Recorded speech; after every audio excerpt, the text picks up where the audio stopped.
네, 이렇게 치아 건강 이야기도 들어봤습니다. 잇몸병 그중에 치주염 이야기 들어봤는데요. 보니까요, 당뇨라든가 고혈압처럼 꾸준히 관리하고 조절을 하면은 나아질 수 있는 단계도 있다고 하니까 초기에도 잘 잡아보시기 바라겠고요. 만약 심화된다고 하면은 꼭 치아 건강 지키기 위해서 치료까지 고려해 보시기 바랄게요. 네.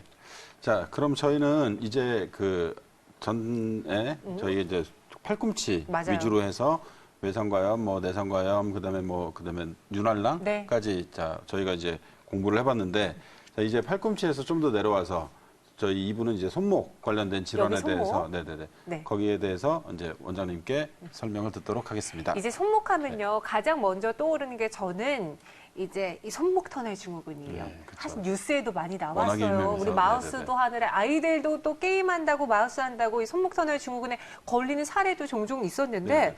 그럼 원장님, 손목이 아프면 이 손목 터널 증후군부터 먼저 의심하고 봐야 되는 건가요? 손목 터널 증후군이라고 해서 이제 손목 터널이 있고 손목이 아프다라고 느끼시기 쉬우신데요. 사실 손목 터널들의 가장 대표적인 증상은 손끝이 저리다입니다. 네. 그래서 네. 손목 터널 증후군으로 손목이 아프지는 않고요. 좀 굉장히 심한 경우에는 손바닥까지 저리기도 한데 이건 굉장히 심한 형태입니다. 그리고 이것이 조금 더 심해지게 되면은 그림에서 보시는 것과 같이 엄지손가락에 있는 손두덩의 근육이 위축되어서 손에 힘이 빠지기도 합니다. 이 질환은 우리 손목을 지나가는 정중신경이라는 신경에 질환이 생겼을 때 나타나는 질병이고요. 이름만 들어서는 굉장히 손목이 아플 것 같지만 사실은 손끝이 저린 질환이 되겠습니다. 그리고 다음 그림을 보여주시면은 손목의 구조를 볼 수가 있는데요. 손목에는 굉장히 여러 혈관, 신경, 힘줄이 지나가게 됩니다. 아무래도 우리 몸 모든 구조 중에서 손가락이 가장 섬세하게 움직이는 기관이 되겠습니다. 이 손가락을 섬세하게 움직이기 위해서는 여러 가지 힘줄이 필요하게 된대요. 손목을 지나가는 손가락 힘줄만 해도 자그마치 24개가 있습니다. 이 24개들이 이제 꼬이고 서로 부딪히고 이러면 기능에 지장을 많이 받으니까 각각 칸막이가 잘 쳐져 있고요. 각각 방에서 서로 따로따로 움직이게 됩니다. 근데 어떤 칸에는 신경과 힘줄이 같이 지나가게 됩니다. 정중신경이라는 신경은 손가락을 구부리는 힘줄과 같은 방을 쓰고 있고요. 네. 그래서 제가 이렇게 사실 지금도 이렇게 손가락을 움직일 때마다 정중신경은 이 손가락 움직이는 힘줄에 밀려서 이리 밀렸다가 저리 밀렸다가 하면서 치이게 됩니다. 실제로 환자를 보면서 제가 초음파를 손목에 대놓고요. 실시간으로 힘줄과 신경이 움직이는 모습을 보면은 손가락을 움직여 보세요라고 하면 이 손가락을 움직이는 힘줄들이 정중신경을 마치 때리는 그런 모습을 볼 수가 있게 됩니다. 그리고 이렇게 때리는 자극이 계속 누적이 되다 보면은 안 그래도 예민한 신경 조직인데 이런 작은 자극이라도 누적이 되면은 병이 생기게 됩니다. 네. 그렇군요. 아무래도 컴퓨터를 많이 쓰신다든지 손을 많이 쓰신다든지 뭐 아까 목수 얘기도 잠깐 나오긴 했었는데 이 손을 아무래도 많이 쓰시는 분들이 손목 터널 증후군이 아무래도 많이 생기겠죠? 그게 아무래도 어떤 영향이 더 있을까요? 예, 당연히 손을 많이 쓰시는 분들이 이 정중신경이 자극을 받을 확률이 아주 높습니다. 네. 대표적으로 손가락을 많이 쓰는 직업이 뭐가 있을까요? 타이핑입니다. 하루 종일 타이핑을 치다 보면 손가락을 계속 움직이게 되고요. 이 손가락을 움직일 때마다 방금 말씀드린 것처럼 정중신경은 자극을 받습니다. 이 자극이 누적돼서 정중신경에 병이 생겨서 손목 터널 증후군이 되기도 하고요. 그리고 두 번째로는 이건 주로 남성들한테서 생기는 형태인데요. 진동이 생기는 공구, 예를 들면 해머드릴이나 샌딩 기계나 이런 기계들을 많이 사용하시는 분들에게 많이 생기기도 합니다. 이런 기계들을 손으로 꽉 잡고 일을 하시게 되는데 이 손으로 꽉 잡으면 또 근육이 단단해지게 되고 이 진동이 모두 신경으로 전달이 되게 됩니다. 그러면 이 신경에 또 자극이 누적이 되게 되고 그러면 정중신경이 자극을 받아서 손목 터널 증후군이 생기기도 합니다. 좀 마지막으로 또 따져보면은 임신, 폐경, 당뇨, 그리고 갑상선 질환, 류마티스 관절염, 그리고 또한 가장 좀 굉장히 심한 과체중 등과 같은 병에서는 우리 연부 조직이 굉장히 부풀게 돼요. 부종이 생겨서 손목과 그 손목 안에 있는 구조들을 눌러서 정중신경이 자극을 받게 되고 이 때문에 손목 터널 증후군이 생기기도 합니다. 제가 놀라운 네. 게요. 저희 네. 어머님이 예전에 이렇게 타이핑을 오래 하시다가 갑자기 손끝이 아프다고, 손끝이 저리다고 하신 적이 있었거든요. 네, 그래서 네. 저는 그때 손에 가시가 박혔나 뭐 그런 생각을 했었는데 이게 다 무지에서 왔던 거예요. 우리 시청자분들도 내가 손끝이 갑자기 아픈 경우가 있었는데라고 생각이 든다면은 이 손목 터널 증후군이 아니었을까 한 번쯤은 의심을 해보는 게 좋을 것 같거든요. 그럼 간단하게 우리가 자체적으로 알아볼 수 있는 방법은 또 어떤 게 있을까요? 가장 네. 쉽게 해볼 수 있는 진단법 하나를 알려드리겠습니다. 제가 그림도 준비했는데요. 그림을 보시면서 이렇게 좀 따라해 보시기 바랍니다. 손등을 서로 맞대시고요. 네. 그리고 거의 90도가 되도록 꺾으셔야 됩니다. 이렇게 하면은 그림에서 보시는 것과 같이 가운데 지나가는 신경이 눌리게 됩니다. 그리고 네. 이 신경에 대한 자극을 30초, 좀 길게 하자면 1분 정도까지 지속해 보시고요. 이렇게 했는데도 손끝이 저리지 않고 아무런 증상이 없다. 괜찮으신 겁니다. 근데 이렇게 했는데 30초 정도 지났는데 아니면 30초가 채 지나기도 전에 저림감이 생겼다. 한번 가까운 정형외과를 가보시길 권하겠습니다. 그렇게 해서 정형외과에 가시게 되면은 초음파라든지 다른 검사를 통해서 부어 있는 정중신경을 확인해서 네, 이렇게. 손목 터널 증후군을 진단을 할 수도 있고요. 네. 그리고 신경학적 검사로 해서 신경 전도 검사를 통해서 네, 손목 네, 네. 터널 증후군을 확진을 할 수도 있습니다. 네, 네. 저희가 지금 한 30초 30초? 정도 따라해 네. 봤거든요. 아직은 괜찮은 것 같아요. 저도 무리는 없는데 약간 네, 네, 네. 피가 쏠리는 듯한 그런 느낌만 드는데 이 정도는 괜찮은 거죠? 네, 피가 쏠리는 느낌 너무 오래 정도는 하고 계시는 거 괜찮습니다. 아니에요? 다행이네요. 네. 근데 이제 우리가 확진이 어쨌든 뭐 이런 간단한 검사가 됐던 뭐 신경 전도 검사가 됐던 이런 거를 통해서 진단이 되면 이제 네. 치료를 해야 될 텐데 네. 이 역시도 뭐 초기에는 아무래도 간단한 약물 치료나 이런 걸로도 가능하겠죠? 네, 맞습니다. 초기에는 신경의 부종을 뺄 수 있는 약물 치료, 그리고 주사 치료, 물리 치료 등으로도 쉽게 호전이 될 수가 있겠습니다. 그리고 더 중요한 것은 정중신경이 자극을 받는 행위들을 피하는 것입니다. 예를 들어 아까 타이핑을 많이 치게 되면은 정중신경이 자극을 받을 수가 있는데요. 아무래도 이렇게 손목을 꺾은 자세에서 우리가 이 검사를 하는 만큼 손목이 꺾은 자세에서 타이핑을 치시게 되면은 더 많은 자극을 받습니다. 그래서 손목 받침대를 사용해서 손목을 최대한 이렇게 일자로 펴진 상태를 유지한 채로 손을 많이 쓰시게 되면은 그나마 정중신경이 자극을 받는 것을 피할 수가 있게 됐습니다. 그리고 이게 사람마다 손목의 두께도 다르고 그리고 손가락의 길이도 다 다릅니다. 그래서 자신한테 맞는 높이의 손목 받침대를 여러 개를 시도해 보셔서 가장 편한 자세가 되시는 것을 찾아보시길 권해드립니다. 혹시 뭐 네. 손목이 두껍거나 뭐 얇거나 이러한 신체적인 차이로 인해서 더 잘 걸리거나 그런 건 없나요? 그렇진 않습니다. 아. 이제 겉으로 봐서 두꺼운 거는 네. 큰 의미가 없고요. 근데 속으로 봐서 아까 잠깐 말씀드렸는데 네. 심한 과체중이라든지 당뇨라든지 뭐 임신을 하셨다든지 이렇게 해서 내부에 연부 조직이 부종이 생기게 되면은 그 부종 덕분에 손가락이 움직일 때 생기는 그 충격이 정중신경으로 더 잘 전달이 되게 됩니다. 그런 경우에는 손목 터널 증후군이 더 쉽게 생길 수가 있겠지만 겉으로 봐서 손목이 두껍다고 해서 생기지는 않을 것 같습니다. 네, 제가 급질문을 드렸는데 역시 전문가입니다. 당황하지 않으시고 큰 차이가 없다. 그것은 중요하지 않다라고 말씀해 주셨고요. 그럼 만약에 부득이하게 우리가 좀 손에 그러니까요. 수술을 해야 된다라고 하면 일정 기간 동안 손을 못 쓰는 건지 사실 이거는 우리 현대인들에게 굉장히 중요한 일이거든요. 네, 중요한 일이죠. 네. 아무래도 이 병이 생기시는 분들이 손을 많이 쓰시는 분들이다 보니까 네. 이 병에 대해서 간혹 수술을 하게 되면은 가장 처음 받는 질문이 그겁니다. 선생님, 저 그럼 언제 다시 일을 할 수가 있겠나요? 이 질문을 네. 가장 많이 받게 되는데요. 그림을 잠깐 보여주시죠. 제가 준비한 그림을 보시면은 그래도 이 수술이 그렇게 큰 수술은 아니구나라고 알 수 있으실 것 같습니다. 아까 손가락을 움직이면서 그 힘줄들이 정중신경을 때린다고 말씀드렸는데요. 그 방 자체를 넓혀주는 겁니다.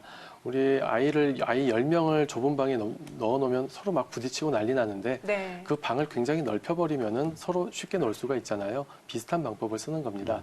손목 터널, 그러니까 아까 그 힘줄과 정중신경이 지나가는 그 공간을 넓혀주는 건데요. 그 위에 있는 인대를 잘라버립니다. 잘라버리면은 그 인대가 터지면서 공간이 굉장히 넓어지게 되고요.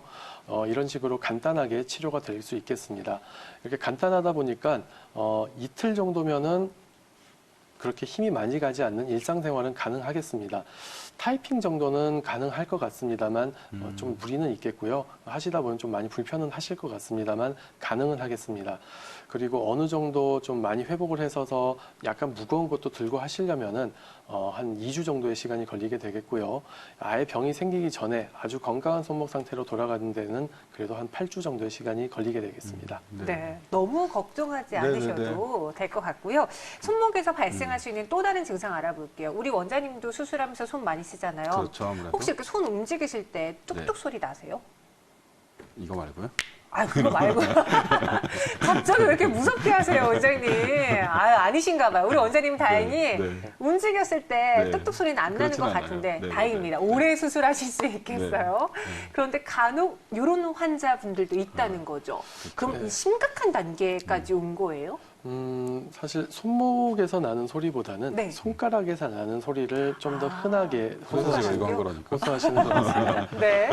이 방아쇠 손가락이라고 혹시 네. 들어보셨을지 모르겠는데요. 네. 손가락이 뚝딱거리면서 움직이는 모양이 흡사 방아쇠를 당기는 모양하고 비슷하다 해서 방아쇠 손가락이라는 별명이 붙은 질환입니다. 이 질환은 사실은 병은 손가락 그 바닥 부분에 힘줄이 움직이는 부분에 있는데 대부분 손가락이 뚝딱거려요. 또는 손등이 아파요. 손가락 등 쪽이 아파요 라면서 병원을 찾으시는 분들이 꽤나 많습니다. 기본적으로 손가락을 움직이는 힘줄들은 중간중간 손가락뼈에 잘 고정이 되어 있습니다. 그래야 힘줄이 당겨졌을 때 손가락이 자연스럽게 굽혀지게 되고요. 그렇죠. 옆에 오른쪽을 보시면은 그 힘줄을 잡아주는 고리가 손상된 모습을 표현을 해놓은 건데 네. 이렇게 이 고리가 손상이 되게 되면은 힘줄을 당겼을 때 손가락이 굽혀지는 게 아니라 힘줄이 팽팽해지기만 하고 손가락은 다 굽혀지지 않는 현상이 일어나게 됩니다. 네. 이렇게 우리 손가락은 굉장히 좀 세밀한 구조를 가졌는데 이렇게 세밀한 구조 중에서 어떤 것이 고장이 나기도 합니다. 이 고리에 고장이 나는 것이 방아쇠 손가락이 되겠습니다. 네, 네, 이 고리가 특히 손가락을 너무 많이 썼을 때 쥐는 힘을 너무 많이 썼을 때 이 고리가 손상이 되게 되고요. 더불어 힘줄이 부어서 저 그림에 표현이 되어 있습니다. 그림의 오른쪽을 보시면 손가락이 폈을 때 이 힘줄이 부은 부분이 고리를 넘어가게 되고 다시 굽히려면은 그 고리를 다시 넘어가야 되는데 이 네. 과정에서 힘줄이 걸려서 뚝뚝 거리는 느낌이 들거나 아니면은 손가락이 걸리는 느낌이 들거나 아니면 아예 펴지지 않거나 굽혀지지 않는 증상들이 나타나게 되겠습니다.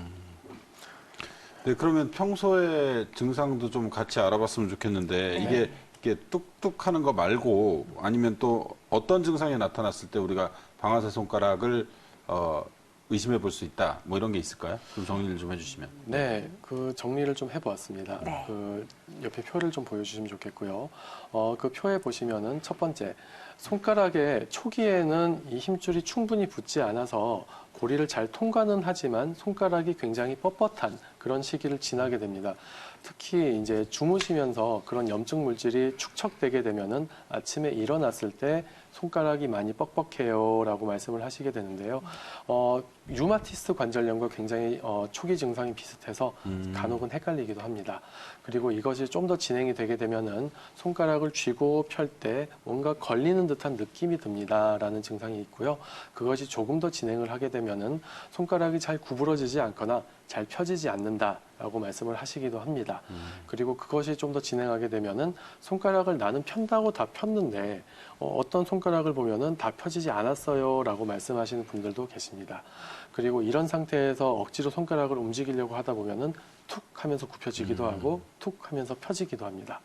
그리고 대부분은 이런 그 툭툭거리는 느낌과 더불어서 통증이 많이 동반되기도 하는데 이런 것이 병이 굉장히 오래되고 또 환자분에 따라서 참을성이 좋으신 분들은 통증은 별로 호소하지 않은데 걸리적거리는 느낌만 듭니다라고 하시는 분들도 계십니다. 네, 이 손가락 부분에서 이제 딱딱 네, 네. 소리가 난다면은 이러한 원인으로 인해서 증상이 나타난다. 네, 네. 자가적으로 판단을 하시던 것도 좋을 것 같고요. 네.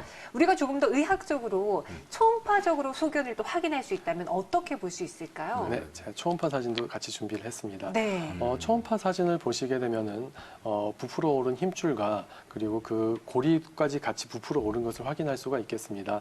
좌측으로 보이는 것이 그 병이 생긴 힘줄이고요. 네. 우측으로 보이는 것이 병이 생기지 않은 건강한 힘줄입니다. 좌측의 그림을 보시면은 뭔가 동그랗게 까맣게 보이는 부분이 있을 겁니다. 네. 이 부분이 그 힘줄을 잡아주는 고리 부분이 되겠고요. 그 안에 갇혀 있는 것이 힘줄입니다. 근데 정상적인 부분을 보시면은 그 까만 고리가 거의 보이지 않습니다. 이것은 고리가 붙지 않았기 때문인데요. 이런 힘줄은 이렇게 붙지 않은 고리를 잘 통과할 수가 있지만 부어 있는 고리를 통과하게 되면은 통증이 발생하기도 하고 걸리적거리기도 하고 아침에 뻐근하기도 하고 그리고 굉장히 심하면은 툭툭거리면서 힘겹게 저 고리를 통과를 하기도 합니다. 네. 그러면은 초기 증상에는 역시나 네. 비수술 치료부터 네. 우리가 적용을 해볼 수 있잖아요. 네, 어떤 맞습니다. 것들이 있을까요? 비수술 치료로 하면은 우선 힘줄에 생긴 부종과 고리에 생긴 부종을 빼주는 것이 좋겠습니다. 이렇게 하는 데는 약물, 그리고 주사, 물리치료 등으로도 충분히 될 수가 있겠고요. 이 역시 스트레칭을 통해서 평소에 관리를 해주시는 것이 좋겠습니다. 손가락을 이렇게 모아서 누르시게 되면은 그 병이 생긴 힘줄이 굉장히 스트레칭 되면서 늘어날 수가 있게 되고요. 약간 두께가 줄어들어서 부종을 뺄 수 있는 방법이 되겠습니다. 네. 그리고 또 한 가지 소개를 드리자면은 특히 이제 골프를 치시거나 채를 강하게 쥐어서 이제 손가락에 힘이 많이 들어가시는 분들 같은 경우에는 그런 운동을 하고 나셨을 때 손에 냉찜질을 많이 하셔서 손의 부종을 빨리 빼주는 것이 만성적인 부종이 생겨서 고리가 부어버리는 데까지 진행하는 것을 막을 수가 있겠습니다. 그러면은 수술의 경우에는 네. 아까 손가락이 탁 하고 걸리는 느낌이 있다고 했잖아요. 이 힘줄 부분을 제거하면 되는 건가요? 네, 힘줄 부분이라기보다는 네. 그 힘줄을 둘러싸고 있는 고리 부분을 제거를 하면은 쉽게 치료가 됩니다. 아까 손목 터널 증후군에서 천정에 있는 인대를 열어줘서 해결을 한다고 말씀드렸는데요. 이것도 똑같습니다. 그림도 준비해놨는데요. 방아쇠 손가락 수술을 보시게 되면은 이 손가락을 잡고 있는 고리의 윗부분을 열어주게 됩니다. 이 윗부분을 열어준다고 해서 그렇게 크게 손가락 기능에 지장이 있지는 않습니다. 그래서 이 수술을 하고 나면은 굉장히 쉽게 손가락이 움직이게 되고요. 회복도 굉장히 빠릅니다. 손목 터널 증후군 수술보다 더 빠른 편이라서 네. 이 수술도 크게 걱정하실 필요는 없으시겠습니다. 네네네. 근데 이제 아까 말씀하셨던 것 중에 이제 방아쇠 손가락 저희가 지금 그거 하고 있는데 주로 검지에 나타난다고도 하고 뭐 방아쇠 무지라고 그래서 특정적으로 엄지손가락에 많이 나타난다 이렇게 진단명이 붙어 있는 거로 좀 알고 있는데 네. 저도 이제 뭐 가끔 뭐 아프면 뭐 파스도 붙이고 뭐 테이핑도 하고 좀 그러잖아요. 맞아요. 근데 이제 그 방아쇠 무지 이런 거 어떻게 좀 구분할 수 있을까요? 방아쇠 무지 네. 같은 경우에는 이제 엄지손가락에 이제 무지라는 말이 엄지손가락을 뜻하는 것이라서 엄지손가락에 생긴 경우가 방아쇠 무지가 되겠고요. 그 다음에 사실 가장 흔하게 생기는 손가락은 약지입니다. 네 번째 손가락에 가장 많이 생기게 네. 되는데 이는 해부학적 구조의 기인을 하게 됩니다. 이제 다른 손가락을 움직일 때 약지는 주로 따라서 같이 움직이게 되는데요. 이러다 보니까 힘줄에 대한 자극이 좀 더 많이 집중이 되게 되는 편입니다. 증상은 어느 손가락에 생기는 것과 관련 없이 치료는 다 똑같습니다. 똑같아서 초기에는 약물 치료, 주사 치료를 하게 되겠고요. 나중에 시간이 지나게 되면은 이 힘줄을 열어주는 수술적 치료가 필요하게 되겠습니다. 네, 그러면은요, 방아쇠 손가락을 또 다르게 부르는 명칭이 있다고 들었는데, 그건 무엇이죠? 아마 어쩌면은 그 득회르뱅 질환을 이야기하시는 게 아닌가 싶은데요. 사실 방아쇠 손가락이라기보다는 그 엄지 손가락을 움직이는 힘줄에 생기는 특수한 형태의 힘줄염입니다. 네네. 사실 방아쇠 손가락이라는 표현도 굉장히 좋습니다. 그게 엄지 손가락을 펴는 힘줄은 다른 손가락을 펴는 힘줄과는 달리 굉장히 비슷한 구조를 가졌습니다. 그래서 저 그림에도 표현이 되어 있는데 엄지손가락을 쭉 따라가다 보면은 얇은 포장지처럼 힘줄을 감싸고 있는 구조가 있습니다. 이 구조가 힘줄을 누르게 되면은 역시 아까 말씀드린 것 같이 똑같은 원리로 힘줄에 염증이 잘 생기게 되고요. 여기 손목, 엄지손가락 쪽 통증이 굉장히 심하게 나타날 수가 있겠습니다. 이것을 스위스 의사인 득회르뱅 씨가 맨 처음 기술했다고 해서 득회르뱅 힘줄염이라는 별명이 붙어 있습니다. 네. 그럼 작아진다, 그러니까 혼자서 내가 이런 득회르뱅 힘줄염이 있는지 알아볼 수 있는 방법은요? 쉬운 방법이 하나가 있습니다. 네. 아, 그래요? 이름은 핑클스타인 검사법이라는 이름이 붙어 있는 검사법인데요. 먼저 주먹을 주시는데 엄지를 말아서 엄지를 손가락 안에 넣어서 이렇게 주먹을 주시게 되겠습니다. 그리고 그림을 보시는 것과 같이 이 손목을 아래로 당겨 보십시오. 아래로 당겼는데 이 위쪽이 아프다. 이 엄지손가락 쪽에 있는 이 힘줄 같은 게 아프다. 그러면은 이 병을 좀 의심해 볼 수가 있겠습니다. 이 병이 의심이 되면은 물론 이것도 초음파 검사라든지 다른 검사를 통해서 확진을 하게 되고요. 이 병이 얼마나 오래되었느냐, 그리고 얼마나 아프시느냐, 얼마나 자주 아프시느냐에 따라서 치료 방법을 결정하게 됩니다. 네, 그러면은 우리 팔꿈치 그리고 네. 오늘 손목 건강에 대해서 이야기를 나눠봤잖아요. 네. 이 건강을 해치지 않게 할 수 있게 자제해야 하는 행동은 또 어떤 것이 있는지 정리를 해보죠. 기본적으로 이런 질환들은 모두 다 많이 써서 생기는 병입니다. 그래서 사실 많이 안 쓰는 것이 가장 좋다고 저도 진료 시간에 항상 이야기를 드리는데요. 직업상 거의 불가능한 경우가 많았습니다. 그래서 이런 동작을 하고 스트레칭만 하면 참 좋겠지만 현실적으로는 어려워 보입니다. 안 쓸 수가 없으니까 현명하게 사용하는 것이 가장 좋겠습니다. 네. 자동차를 예를 들면은 급발진, 급제동 이런 것을 하지 않는 것이 가장 차를 잘 관리하는 방법이라고 아실 텐데요. 힘줄도 마찬가지입니다. 0에서 100까지 갑자기 힘을 쓰지 마시고요. 이 수건을 짜시더라도 0, 10, 20, 30, 40, 50 가면서 천천히 쓰시는 것이 가장 좋을 것 같습니다. 네, 이렇게 오늘 김방현 원장님과 네. 함께 팔꿈치 건강, 그리고 손목 건강, 네. 손 건강 지킬 수 있는 방법에 대해서 전해드렸습니다. 잘 참고해 보시기 바라겠고요. 내가 이런 질환이 있는데 하면은 가까운 병원에 내원해서 네, 네, 네. 자세하게 진단 받아보세요. 네. 네, 오늘 준비한 소식은 여기까지고요. 다음 주 이 시간에 또 찾아오도록 하겠습니다. 함께해 주신 여러분 고맙습니다. 네, 감사합니다.